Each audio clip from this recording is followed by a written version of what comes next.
कुरुक्षेत्र भूमि news Hisar में आपका स्वागत है। साथियों, लाइक और सब्सक्राइब करना न भूलें। हेलो एवरीवन, मैं जोनी सिरसवाल। हमारे चैनल कुरुक्षेत्र भूमि न्यूज में आप सबका हार्दिक स्वागत है। आज हमारी टीम आपको लेकर के आई है गांव धर्मखेड़ी, जो कि डिस्ट्रिक्ट हिसार में पड़ता है।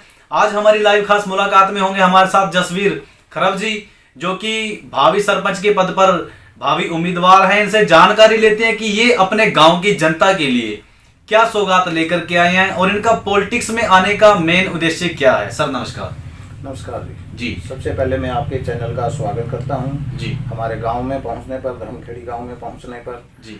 और आपने बड़ा अच्छा सवाल किया हमारे सामने पे। सरपंच पद के भावी उम्मीदवार आपने सही हमें बताया। जी।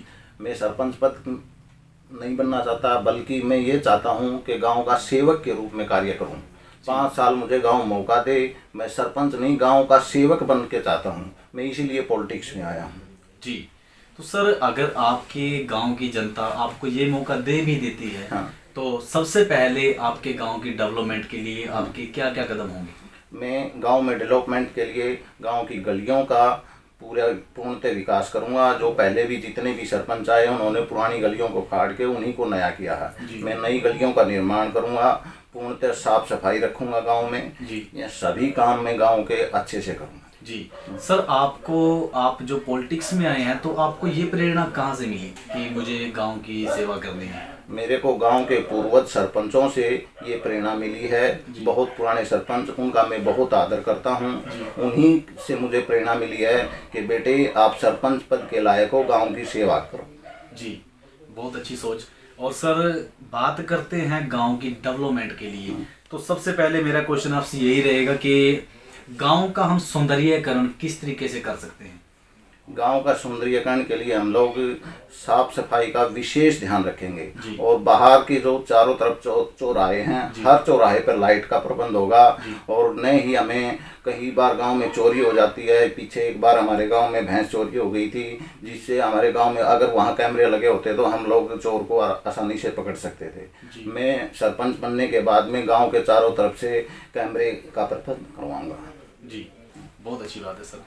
और आगे बात करते हैं कि शिक्षा के स्तर पे आप एक एडवोकेट भी हो। हाँ। तो बहुत अच्छा क्वेश्चन आपके लिए रहा है कि शिक्षा के स्तर पे हम बात करते हैं कि आपके गांव में आप शिक्षा को किस तरीके से आगे बढ़ावा दे सकते हो। शिक्षा के स्तर पे आप कैसे सुधार कर सकते हो शिक्षा में? देखो, अगर गांव का सरपंच एक शिक्षित और सौभाग्यशाली होगा, वही गांव की शिक्षा के बारे में सोच सकता है। एक अनपढ़ और एक अशिक्षित आदमी जो कि लोगों को नहीं बता सकता। आज शिक्षा हमारे लिए कितना जरूरी है ये सबको पता है। गांव से निकलने के बाद बस के अंदर, बाहर के अंदर जाने के बाद भी हर चीज़ इंग्लिश में बोली जाती है, हिंदी में बोली जाती है, शुभ हिंदी में। हमारे यहाँ हरियाणवी बोली जाती है। बड़े बुजुर्गों को ये शिक्षा का भी प्रबंध करवाया जाएगा गाँव में। जी। और अपग्रेड करवाने के लिए स्कूल में, हमारे गांव में हाई स्कूल है। मैं अपग्रेड करवाने के लिए एमएलए साहब से, सीएम साहब से इसके बारे में मिलूंगा। +2 तक का स्कूल करवाने के लिए, ताकि हमारे बहन बेटियों को स्कूल गांव से बाहर नहीं जाना पड़े। जी। और सर, बात करते हैं अभी शिक्षा की। बहुत अच्छी जानकारी आज आपने हमारे दर्शकों को दी है। तो बहुत ही अच्छी थिंकिंग जो आपकी है, उस हिसाब से लगता है कि मतलब कि अगर बेटियों को आगे और बढ़ने का मौका दे तो वो बेटों से कहीं भी कम नहीं है, कंधा से कंधा मिला करके। और वैसे भी आज का जो दौर है, आज के दौर में बेटी लड़कों से भी आगे हैं। तो ये सारी बात हमारी परवरिश को और हमारी स्पोर्ट को लेकर के बात करते हैं कि अगर हम अच्छी स्पोर्ट करेंगे अपने बच्चों को, अपनी बहनों को, तभी वो इतना कुछ कर पाती हैं।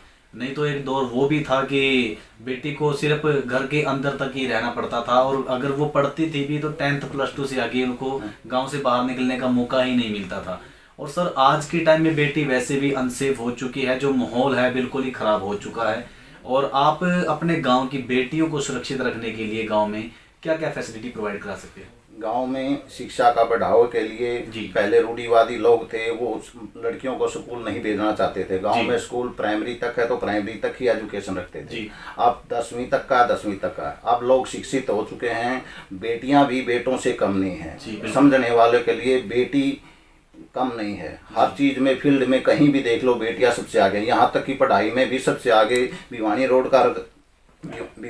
बोर्ड का रिजल्ट देखोगे आप तब भी, तो हमेशा ही बेटियों ने बाजी मारी है। तो मैं बेटियों के लिए चाहूँगा कि गांव में जो भी चारों तरफ से कैमरे हों, जो आज अत्याचार हो रहा है, बार बार की मिस हैपनिंग हो रही है, ये आपने पीछे भी देखा होगा। तो इन हत्याओं को रोकने के लिए गांव के युवाओं को शिक्षित होना पड़ेगा, उनकी नज़रिए को बदलना पड़ेगा, सोच को बदलना पड़ेगा, सबको अपने माँ बहन एक समान समझना पड़ेगा। ये मेरी सरपंच बनने के बाद में मैं गाँव के मेंबर, पंचायत मेंबर को, हर आदमी को इस बात की प्रेरणा दूंगा ताकि गाँव में बदलाव हो सके। जी, बहुत ही अच्छी बात अभी आपने बोली है कि नज़र चेंज करनी पड़ेगी, नज़र बदलनी पड़ेगी। और कहते हैं कि नज़र है ना नज़र है, बस नज़र ही नज़र है। ये एक नज़र ही वो चीज़ है जो बंदे को अच्छा या माड़ा दिखाती है। तो वो हमारे ऊपर डिपेंड करता है या सामने वाले के ऊपर डिपेंड करता है कि हम उसे किस निगाह से देख रहे हैं या वो हमें किस नज़र से देख रहा है।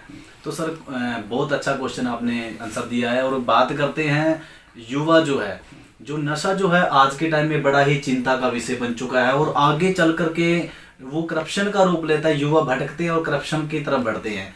और नशा ही एक ऐसी चीज़ है जो 99 करप्शन के पीछे अपना अहम रोल रखता है। और सर आप किस तरीके से अपने गांव के जो युवा हैं उनको किस तरीके से नशे से दूर रख सकते हैं, उनको क्या उनके लिए आप स्पेशल कर सकते हो? मीडिया साथी, आपने ये बहुत अच्छा सवाल किया मेरे से। जो आज क्राइम है वो आज नशे से ही पैदा क्राइम होता है। आज पहले नशे में है, फिर बड़ा क्राइम होता है, फिर उससे बड़ा क्राइम होता है। जहाँ तक भी देखा जाए नशा ही जिम्मेवार है। मैं नशे के लिए युवा साथियों से चाहूँगा कि स्टेडियम का निर्माण करवाया जाएगा, अच्छे से उनके बच्चों को प्रेरणा दी जाएगी, स्पोर्ट्स की तरफ ध्यान दिया जाएगा, जिससे बच्चों में चेंजिंग होगी, वो नशे से दूर होंगे। इसी तरह फिर वो आगे बच्चे को समझाएंगे, इसी तरह आने वाली जनरेशन नशे मुक्त होगा गाँव हमारा। कहते हैं कि सोच बदलो देश बदले। तो हमें बच्चों की जो सोच है, जो युवा है, उनकी सोच को चेंज करना पड़ेगा, तभी कहीं ना कहीं जा कर के जो करप्शन है, जो नशा है, उससे देश अपना मुक्त हो सकता है। हमारा गांव, हमारा हरियाणा, हमारा देश मुक्त हो सकता है इससे। जी, तो सर आज बात करते हैं, बुजुर्ग जो होते हैं गांव के धरोहर होती हैं और गांव में कुछ हैंडीकैप भी होंगे और गांव में कुछ विडो महिलाएं भी होंगी। तो इनके लिए आप क्या सौगात लेकर के आना चाहते हो? देखो, मैं ये बहुत अच्छे सवाल किया आप लोगों ने कि बुजुर्गों को सहायता के लिए सरकार ने बुढ़ापा पेंशन दे रखी है, विडो को विधवा पेंशन दे रखी है। अगर किसी गांव में बुजुर्ग को या विधवा को प्रॉब्लम है तो मैं उसकी बुढ़ापा पेंशन बनवाऊंगा। सरकार से जो भी हेल्प होगी, बीपीएल के लिए सहायता करवाऊंगा। अलग से मकान बनवाने के लिए हेल्प होती है, सरकार हेल्प देती है प्रधानमंत्री योजना के तहत में, उसके जरिए से मैं पैसे दिलाऊंगा। गरीब बीपीएल के कार्ड अधिक से अधिक गाँव में बनवाए जाएंगे और प्लाट काटे जाएंगे बीपीएल के। जी, और सर गांव में हैंडीकैप्ड भी होंगे, उनके लिए आप क्या फैसिलिटी प्रोवाइड कर सकते हैं? ये आप हमारे गांव में जो भी हैंडीकैप्ड होगा या हम सरकार से उनको व्हील चेयर प्रोवाइड करवाया जाएगा। 2 हैं, 3 हैं, 4 हैं, 5 है, जो भी गांव में है। जी, ताकि वो भी घूम फिर सके। हाँ जी। और जो भी बच्चा मान लीजिए जिसके माता पिता दोनों नहीं हैं, मैं सरपंच बनने के बाद में मैं उन्हें अपने गोदनामा के अनुसार में लिया जाएगा। जिस भी समाज में, हरिजन में, जनरल में, ब्राह्मण में, किसी भी कौम में अगर जिस बच्चे का माँ बाप नहीं है तो मैं उसके गोद लेकर उसके पूर्णतः रूप से शिक्षा का प्रबंध करवाऊंगा, उसको एक अच्छी सर्विस दिलाने की कोशिश करूंगा, अच्छे गुण डालूंगा उसके अंदर। जी, क्या बात है सर। ये कहते हैं कि इंसानियत ही एक वो चीज़ है जो बंदे को आगे तक लेकर के जाती है।